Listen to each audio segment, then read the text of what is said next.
So my first question is going to be a slightly obvious one. You founded Content Marketing Institute in 2011. We're sitting in 2022 now. So how has content marketing changed since 2011? What are you doing differently? What's going on? So content marketing I started in the business in 2000, which is crazy. When you said content marketing, people would look at you like you had two heads. It wasn't even a thing at that point. So basically, for those people listening, we're talking about how do you communicate with people by not advertising and not pushing your product and service down their throat? Well, you can deliver remarkable content experiences to them on a regular basis through blogs or through podcasts or through a print magazine or today through Instagram or Facebook. So today what's happening is you just have so many channels. I mean, when I first started my blog in 2007, you had blogging, you could probably try a podcast, it was brand new, and you had print publications, and then you had in-person events. You didn't have a lot more that you could do from a consistency standpoint. And now you basically got 1,000 different social channels that you could send content through. You could do a lot of things.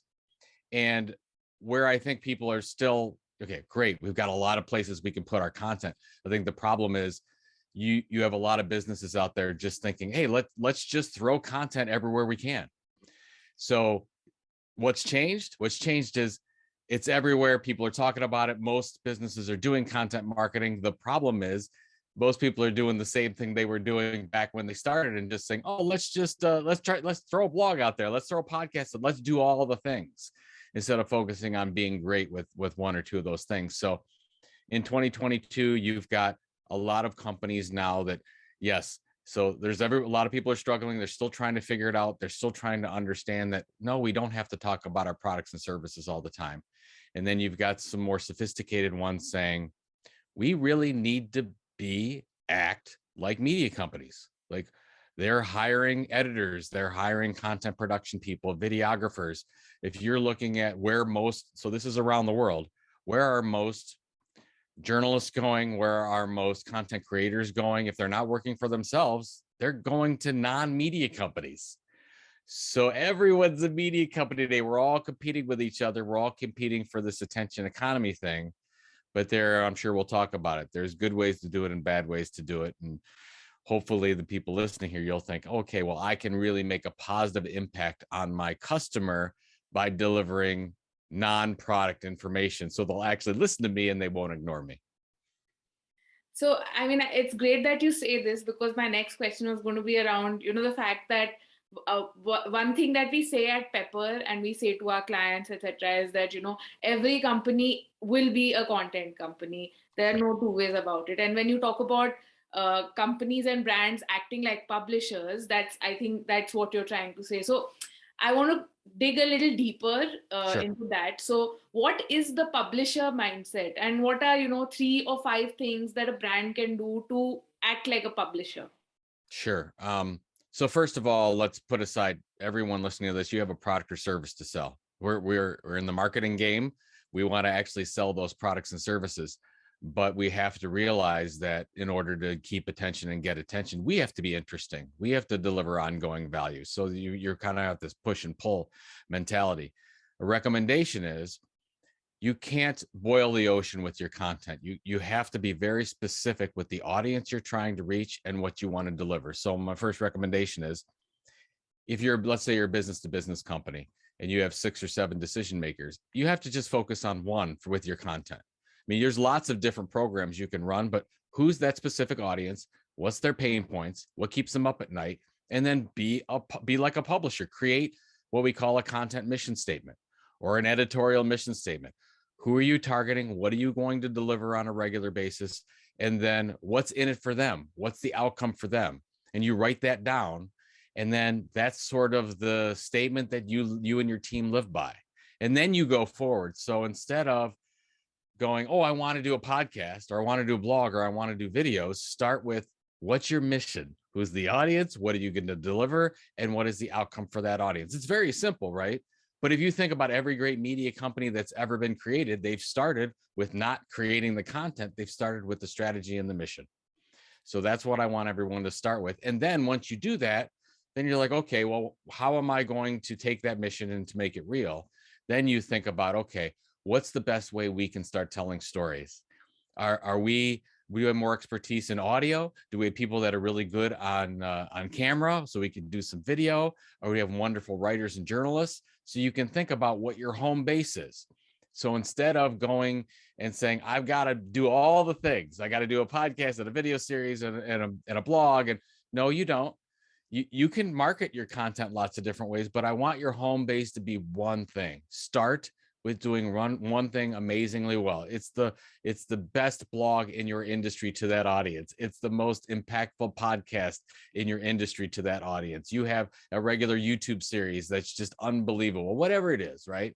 So focus on those things. So I would say, if you want to learn the tenets of a media company, every great media company has started out with an amazing content mission statement and doing one thing really well. Then they get into all the diversification stuff, but you can't, fly before you have to walk before you fly, let's say, right? So let's start with something simple and then you can go from there.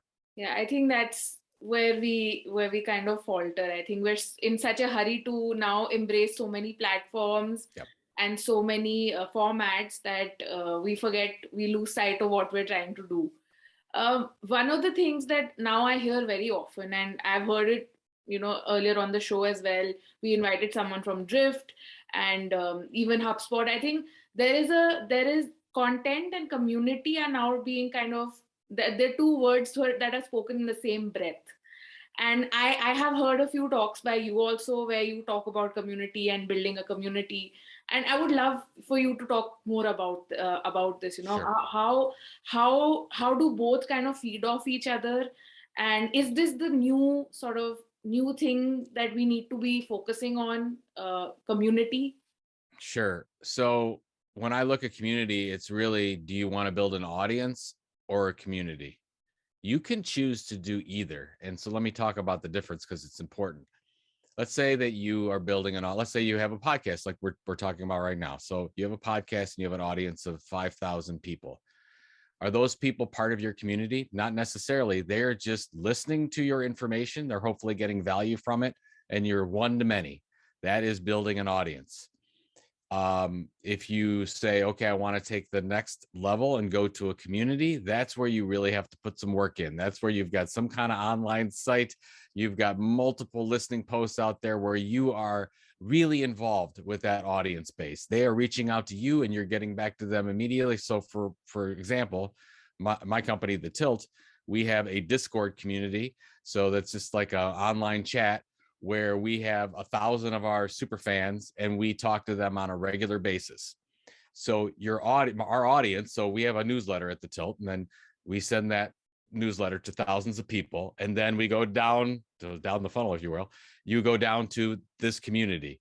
So audience leads to community. So I would think about it like you probably need to start with audience because you need to build that trust first. And by the way, you might stop there because it's a lot of work to build an audience. You might say you don't have the resources for it. You're just going to do that one to many. But if you want to take the next level and build the super fans, your true fans, the people that love you, you want to get amazing feedback on a regular basis. You could use it as a research and development tool as well. Then you want to go a little bit deeper. So I think you can actually make a decision as a business what you want to do, and then get into this. Oh, we're going to do a Facebook group, or we're going to do wherever you would get people together and tell them to go there so you can talk to them on a regular basis.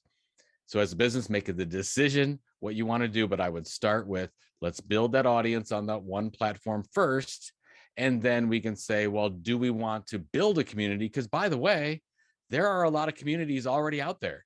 You might just want to insert yourself into somebody else's community and be an expert and be helpful there and drive them back to your content initiative, which honestly is a lot easier to do because you could be a part of many other communities. It doesn't have to be your community.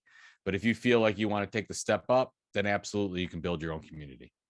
You mentioned the Tilt, and I actually just received the email that talks about the Creator Economy Expo and your story of how you actually got started with the Tilt. Yeah. So my next question is going to be about the creator economy, because we also work with a lot of creators. So sure.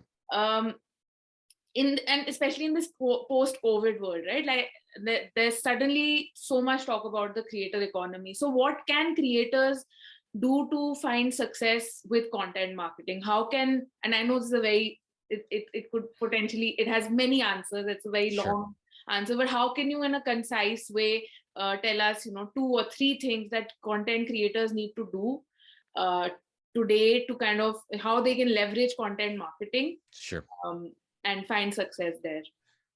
Yeah, so it's funny, creator economy wasn't really a term a couple of years ago, and kind of like content marketing grew up, creator economy is growing up. My idea of a creator economy is a content creator, a full-time content creator. So this is what they do, and they want to become a content entrepreneur. So they're basically building an audience and then building a business on the back of that audience. And there's many different ways that you can drive revenue. You can do it through, we talked about content marketing. You can do it so you can sell more products and services. You can sell advertising, you can do events. There's a bunch of different ways to do that. The funny thing is, the tenets of being an amazing content creator and content entrepreneur in the creator economy are the same as content marketing. What's your mission statement? Who's your audience? What is that one thing that you're going to build and build that audience and deliver consistently over a long period of time? And then hopefully you'll have an audience that you can monetize. The thing that I like to remind people, and maybe where we're different talking about the creator economy, so much talk is about the platforms, the big, and I don't know how exactly the platforms work in India and what your top 3 or top 4 is, but you're talking Facebook, YouTube, whatever Google's using these days, Amazon, you got Twitch with Amazon, you've got, I would call that rented land, other people's platforms that you're building an audience on. And there's no problem with doing that.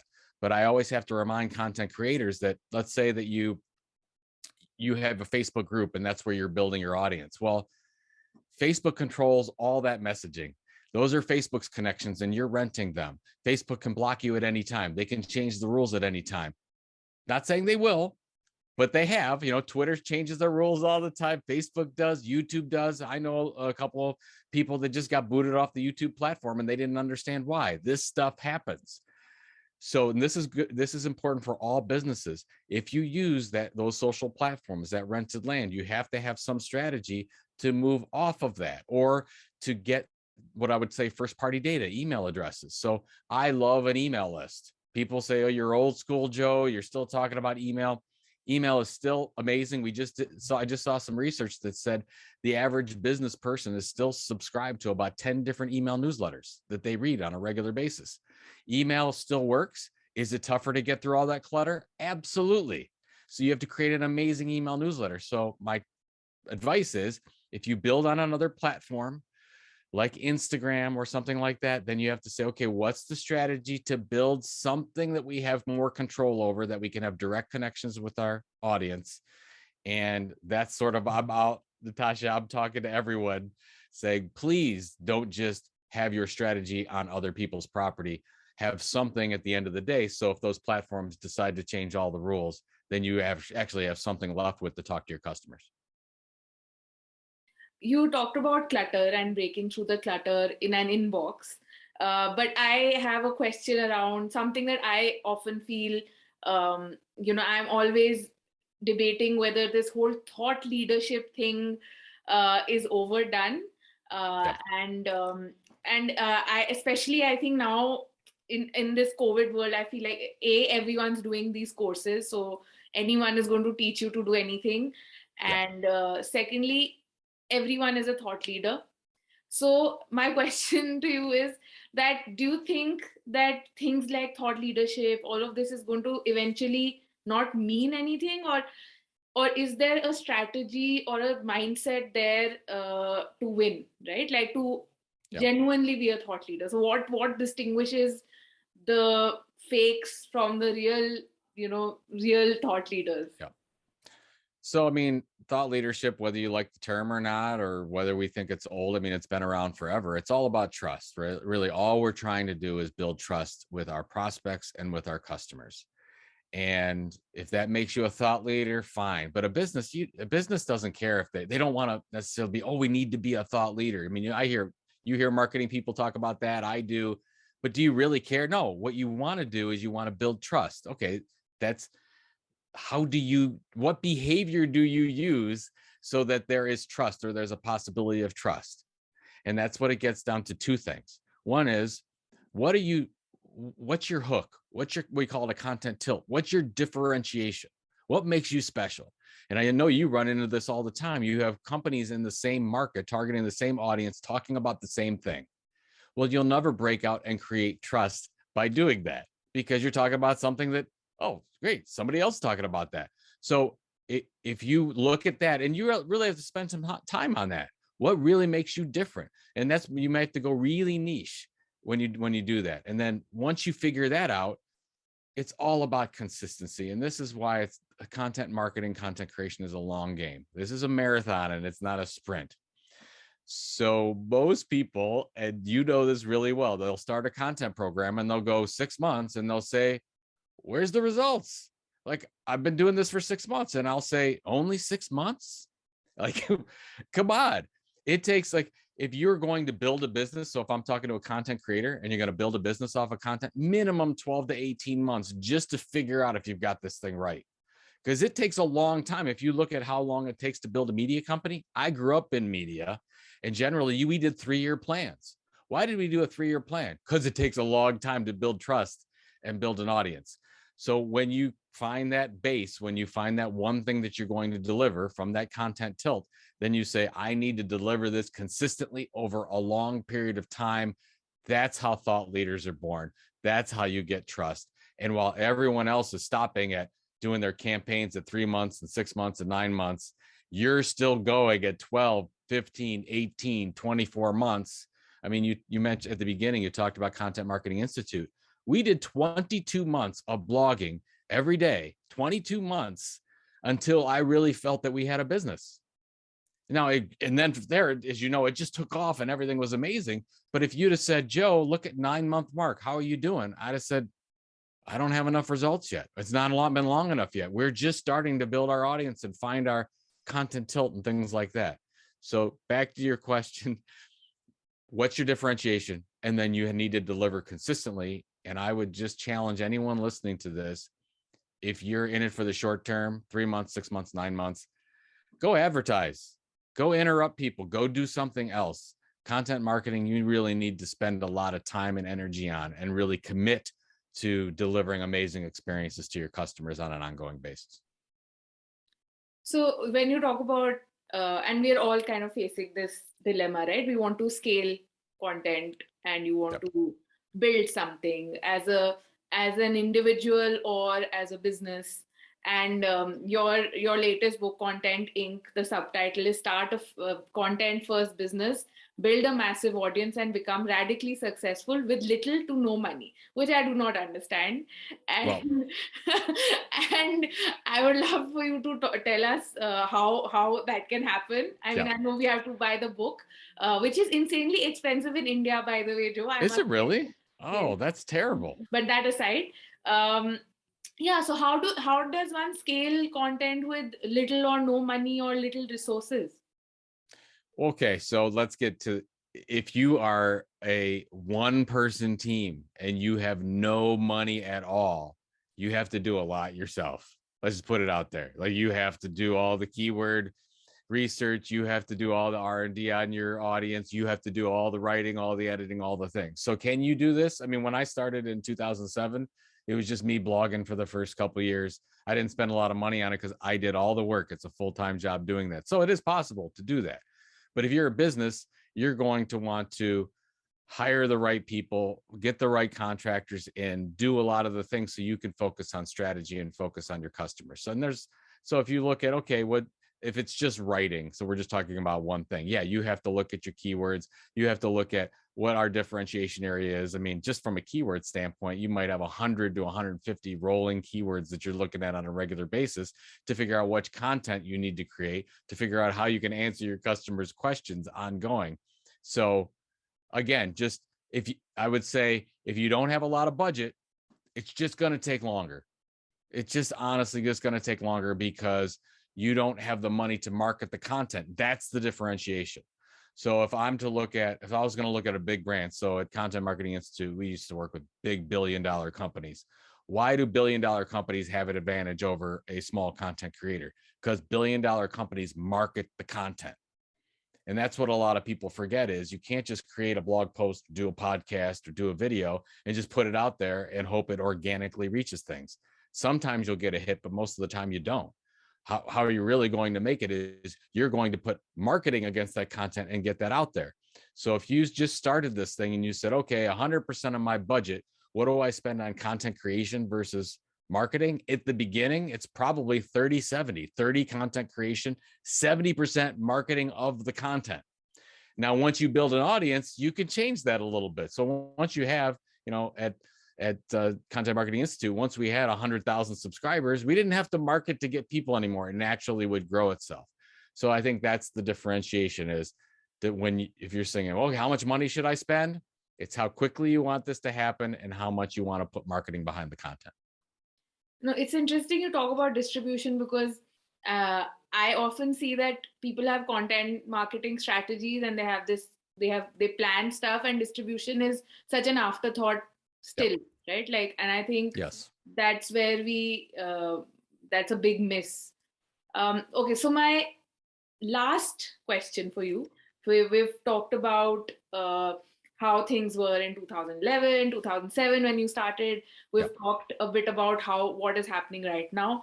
And now, of course, where I think there's this intersection between technology and content where AI is suddenly creating content for you and things like that are happening. So I want to ask from you, what do you think is the future of content marketing? Oh, shoot. I still feel, it's funny. I still feel like we're so early in the process because, we've been built on this advertising machine over the last 75 years. And now we're starting to say, oh, we don't have to advertise. We could actually do content marketing. So there's a couple things. Are things going to become more automated from a production standpoint? Absolutely. Are humans still needed in that process? Absolutely. So yeah, are there some functions, editing functions, proofing functions, grammar things, whatever the case is? There's some news content that can be automated and done by artificial intelligence? Absolutely. And those things are already available. But if you're talking about, who tells the best stories right now, there's not necessarily a computer algorithm that takes the place of a human storytelling machine. So I would just put that out there and say, yeah, look at the things that you're doing and automate what you can. So that from a future standpoint, we can do that in the next few years. Where I think we're really headed from a content production, content creation standpoint is we're seeing this movement back to decentralized. We started at decentralized when we started the web. Everybody had their own website. It was very hard to get to. Then you had Google and Facebook and Amazon and Apple, and they all consolidated here with this, hey, you can build content on my platform. And we built these companies up and they control all the data and they control all the connections. And you still have some people that have control. You have your email list, your media companies and things like that. But most of that content is user generated and it flows through those big companies. Now, I think we're starting to see some movement toward deceleration. We're seeing because of the rise of cryptocurrency and tokens, we're seeing non-fungible tokens, NFTs, all these things are just starting to happen. And the token is really important. And I think the token will be important in content creation and business models moving forward, because if you are a content creator, you can now create something with a token base that another person can own. So you could actually sell pieces of, like, I don't say sell pieces of content, but access to your content through a token, through an NFT. You can create different experiences and memberships and access, whatever the case is. I don't want to go too far down the rabbit hole with this one, but we're going to see a lot of changes because of the tokenization. And that means that a lot of this power can go back to content creators, because content creators can now monetize through token, through social tokens, through NFTs, whatever else they're going to be called in the next couple of years. So I guess listening to this, if you're thinking, what the heck do I do? Just start researching, just start looking at what's going on with Web3, because content creators will really play a role there. And as businesses, there's an opportunity to create a new business strategy based on this, but we're just getting out of the dugout. This is a brand new thing. We don't know where it's going. So I would just say, really, for the next 3 to 5 years, there's just an opportunity to just focus on one audience and deliver something amazing and do it on a consistent basis, which is what I told people to do 10 years ago. We're still doing the same things. Just use technology where it makes sense to be smarter about it. Amazing. I think wonderfully summarized. And I think I have everything I wanted. And thank you, Joe. And I hope at some point we can get you here in India for something when the world opens up. It would be such a delight to hear you in person. And I know you're not doing events anymore, is what I read in the mailer today. But I mean, I would just love to have a one on like a face to face chat with you. That would be amazing. And hopefully the world will change in a year and we'll see what happens, right? yes. Absolutely. And thank you for everything that you've done for my career. You've played a massive role, and I hope we see more of you. Thank you very much. I appreciate the opportunity. Great questions, and I really enjoyed it. Thank you.